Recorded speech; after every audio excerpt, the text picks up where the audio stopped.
Hello, welcome back to my channel, or welcome for the first time if you're new here. My name is Bryn, I am transgender and non-binary, and I make videos about those topics. So, as most of you know, unless you're new here, I had bottom surgery about 2 months ago, and this is going to be my 2-month update. So before we get started today, I wanted to talk about a few things. First off, if you can't tell, I'm in a different place. I have been staying with Trey on his couch for over a week, I think like a week and a half at this point. There was a leak going on in my apartment from the roof that my landlord failed to address until the very end of May. I think it was May 31st. And because of that, there was a lot of mold that was growing. And someone, I don't know who, tried to wipe away the mold, but there was still mold left over. And if you know anything about mold, the particles can get into the air and it can be really bad. My lung function was declining, my weight was declining rapidly, and then my landlord came in, claimed there was no mold, and then acted like nothing happened. But I have been able to hire a mold crew who found leftover mold in the ceiling where it was leaking and also tested the air for mold toxins. So that's going to be a whole thing that I have to go through now. But I just wanted to put this here because I probably will not be filming until I have like my own place, or at least somewhere where I can stay like alone. So because of that, you may not hear from me for a while, but I just wanted to put it out there so that everyone knows. So that you all know, like, I'm okay. I'm not like dead or something. I just probably won't have a whole lot of space or time or whatever to be updating my YouTube channel. Well, to start off, I had bottom surgery in Baltimore, Maryland with Dr. Del Corral on March 30th at MedStar Franklin Square Hospital. I could not give a better recommendation for surgeons. He is incredibly kind, he's incredibly talented, he's incredibly soothing. Like, I don't know, he just always makes me feel better. He's a really great guy, and he really cares about his patients. I would definitely recommend him to anyone. Before I actually get started though, I did make vlogs, if you have not seen them, documenting the day before surgery, and then I think like a week or two after surgery. I did it like daily, so you can kind of see like the process. And I also have a 1-month post-op video. So I will have the playlist of the vlogs and the 1-month post-op video linked down below if you are interested in watching those. So the first thing that I want to talk about is actually a story of me being a little ridiculous. And it's only funny because everything worked out fine, but it was kind of like I was freaking out in the moment. So I have to dilate 3 times a day, which I'll get more into dilation later, but if you don't know what dilation is, they give you this thing, or they give you 4 things, different sizes, but they're all the same idea. And you put them inside you to keep yourself from closing shut. Because when you have a new wound, like if I took out this earring, it probably wouldn't close up super quick because I've had this for a long time now. But when it's new, you need to keep something in there so it doesn't close shut. And that's exactly what dilation is for that part of a trans person's body. Over time, you do it less and less. But anyways, so I do that 3 times a day, and typically I will clean myself out with water afterwards.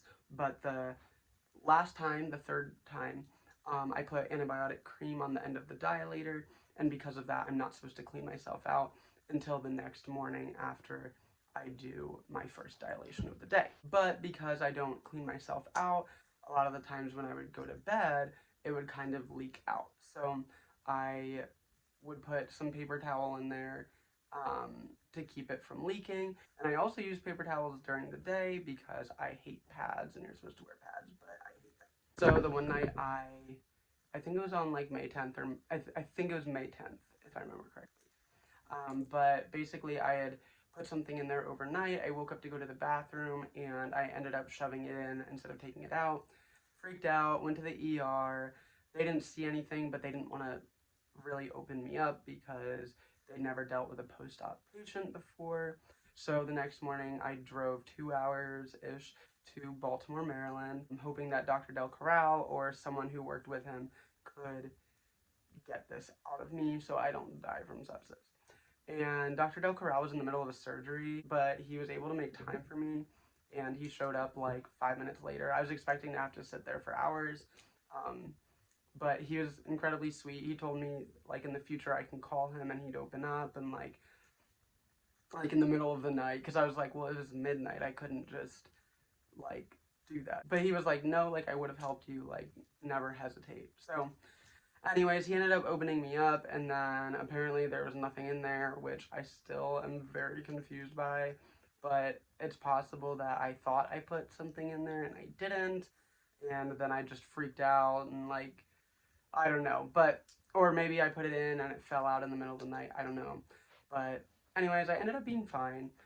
It was kind of like strangely validating though to like get something stuck up there. Like I would never recommend that, but I don't know, the fact that that could happen, that felt very validating that like my body could do that thing, even though it was like a bad thing.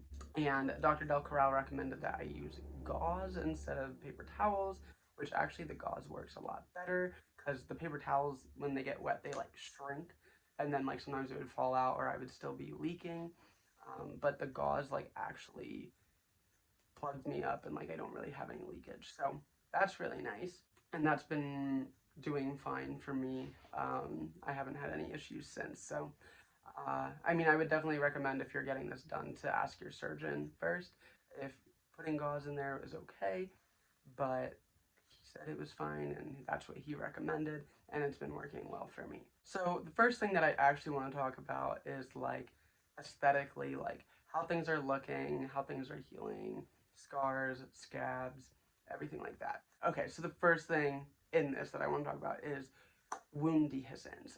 If you haven't seen my other videos and you're not sure what that is, it's basically where like you have an incision, but due to the swelling, it like rips open, and so it's like very raw, not fun. And I had a decent amount of that right near the entrance, of course. That's usually where it happens because I guess it gets the least amount of blood flow there. It is pretty common for people to get wound dehiscence, and I did talk about that in my vlogs and my 1 month post-op video, but it's healed almost back to 100%. I can't see any of it, but I think there's still a little bit inside that I just can't see because sometimes the gauze does have a tiny bit of blood on it, but it feels fine. And honestly, like there's no scar where the wound dehiscence was, which is strange to me because I would have expected like more scar tissue or something or like whatever. So it actually looks really nice down there. I do have scars. Like if you think of it like a V and then like the bottom of the V is like the opening. I have scars like up here, but the further down it goes, the more they disappear. And I did use some scar tape, but I've only used it a few times just because like I feel like I'd go through it really fast and like I don't feel like spending that money. Plus, I need to move soon, which sucks because I really like this place, but there's been mold apparently growing in my walls and my landlord won't fix it because there's a leak and he doesn't know how to fix the leak, so he won't fix the mold till he fixes the leak, and it's a whole fucking ordeal. Whatever, I've been like staying out of my bedroom, which sucks that I have to pay for an apartment and not sleep in my own fucking bed, but not going to get into that. As far as scabs, most of them I think fell off by like the second or the third week, but there was one that did not want to come off, which is the one right near the most sensitive little area. Trying not to get demonetized, but the little tiny thing with all the pleasure. There was a scab on there, and they ended up removing it when I was in for my second post-op visit, which was like right before I thought I got something stuck inside me. It was like 2 days before that or something. They ended up removing that, and honestly, that's been really nice because it just looks a lot more normal now. In terms of swelling, I don't really think that there's any more swelling, but I'm sure there is that I just can't notice. But it's honestly by like the first month or so, it was like down a lot. Like I felt like comfortable with how it looked and stuff. So it wasn't, I mean, I'm sure there was more swelling, but like it looked normal by that point. So I'm sure the swelling will continue to go down. It is not symmetrical, which I thought would bother me, but it doesn't, because I feel like in general, like people just aren't symmetrical like anywhere. Like I don't know if you've ever heard this, but like if you were to like cut your face, not like actually cut your face, but like slice your face down the middle and then like copy and paste and flip it, like you'd look like a different person. So like people are not meant to be symmetrical, and neither are their body parts. So it doesn't bother me really at all. I actually really like the way that it looks. I didn't realize, so, and I don't know how many of you realize, I did not realize that apparently there's, you still have erectile tissue down there. It's just like in a different form, and I didn't know that, but it's actually really cool, and I actually really, really like it, and it like, I don't know, it makes me happy. I really like the way that it's looking and turning out and healing and everything. Like, I couldn't really ask for anything better, which is nice because I don't know, I was worried about how it was going to look. I didn't even know exactly how I wanted it to look. And I'm also like, so this is a hairdresser thing. I'm a hairstylist, but hairstylists tend to be very, very picky because, I mean, specifically when doing hair, because like I know exactly what I want and I know exactly how I would do it, but I can't do it to myself. So I thought that I might be like incredibly picky about my surgery, but I'm actually, I guess, very adaptable and don't really care, and I really am just enjoying how it's turning out. So the next thing I want to talk about is dilation. So I can't remember where I was at for the first month. I think I had just started using the green one by the time I made my 1 month post-op video. So there's 4 colors. The smallest one is purple, then it's blue, then green, then orange. Orange is like very large, and my doctor actually said that a lot of people don't even use the orange one because the average size of what you're going to be experiencing putting in there, like for fun, usually isn't as big as the orange dilator, so you don't really need to use the orange one. I probably will use it just because, like, I want to. And I did try it once, so I'm on the green one. I start with the blue one and then go up to the green one. I can start with the green one, but I've only done that once or twice. It just makes it easier to start with the blue one. And there's different dots on the dilator to show like how deep it is. The blue one I can get in where I don't see any dots. The green one I can get in where I see the last dot, but it's like almost gone, but it's, you can still see it. And I did, like I said, I tried to put the orange one in once, but I don't know if it was because I put the orange one in or what, but like putting it in didn't hurt like I thought it would, but like when you hit the back of it, and you're like pushing it, that's where it hurts for me anyways. Like mine stretches fine, it's just pushing it back that makes it painful. And after the orange one, it made it really painful to even dilate with like the blue or the green one, to the point where the one day I was like crying. I was also just frustrated because like I couldn't get it in, and I cry when I'm frustrated.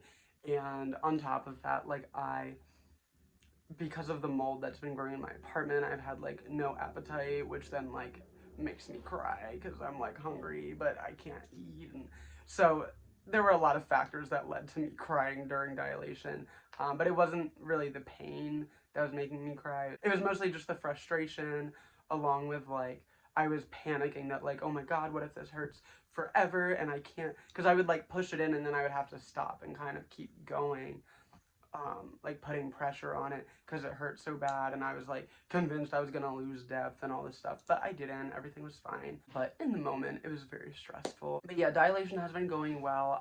I don't know that all doctors do this. I haven't actually heard of doctors doing this, but my doctor did.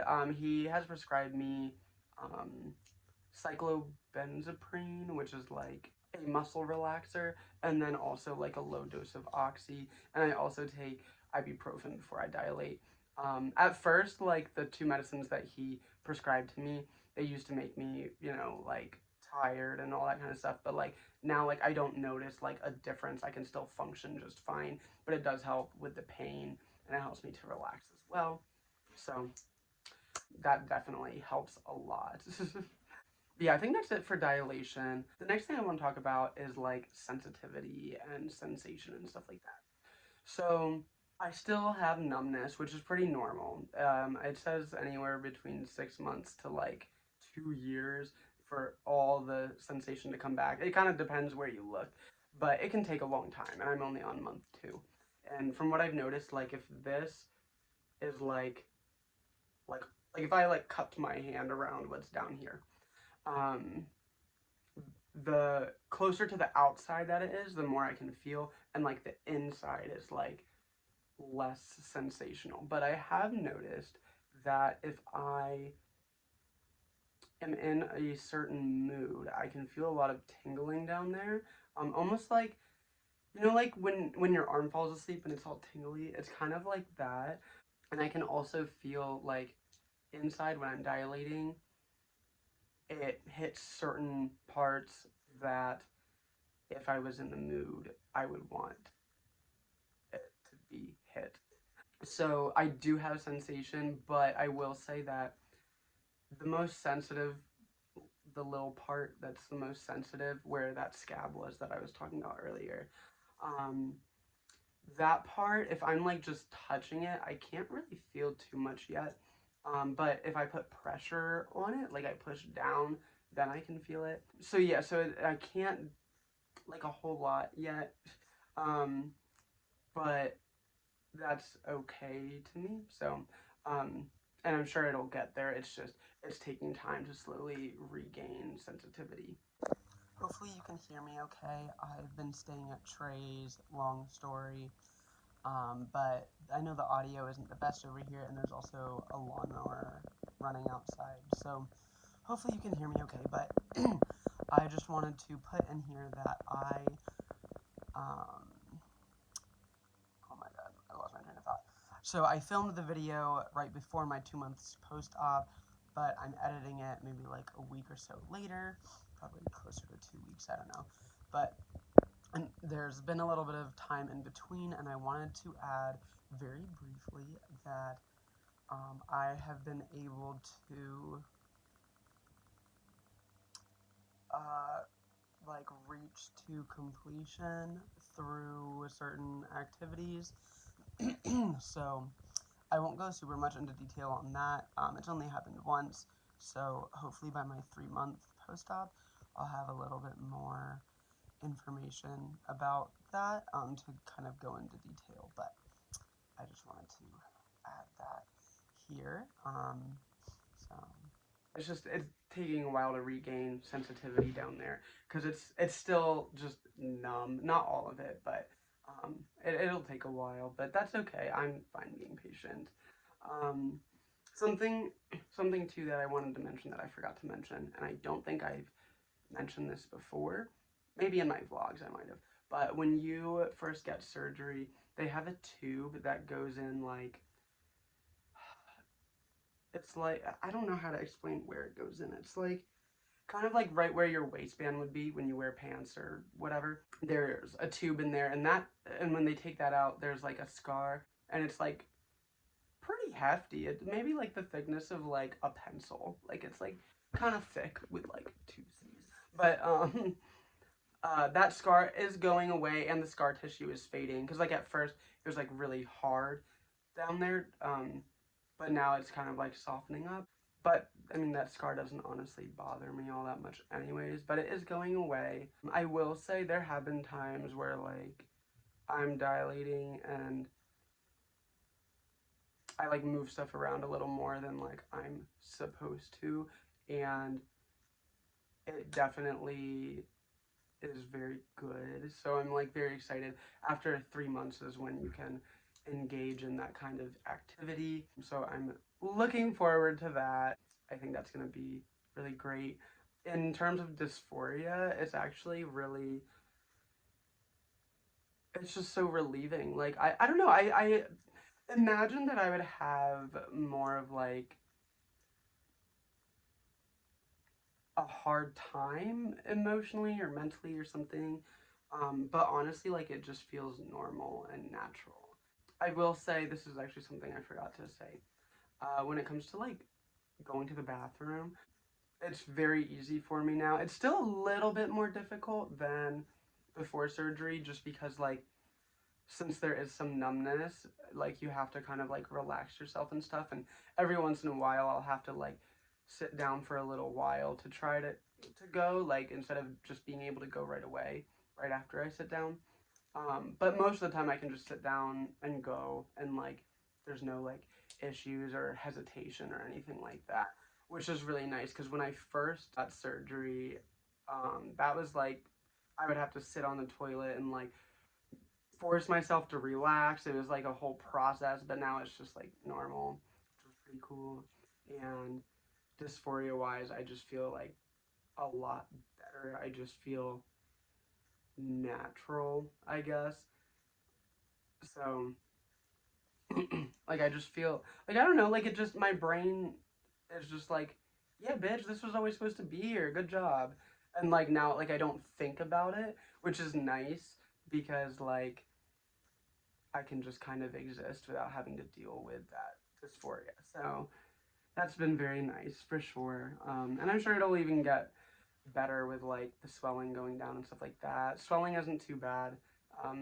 Honestly, it looks back to normal. Back to normal. It looks normal to me, but I'm sure there's still a little bit of swelling that will go down. But yeah, no, it's looking good. It's working well. Everything's on par. So I don't think I really have much more to say.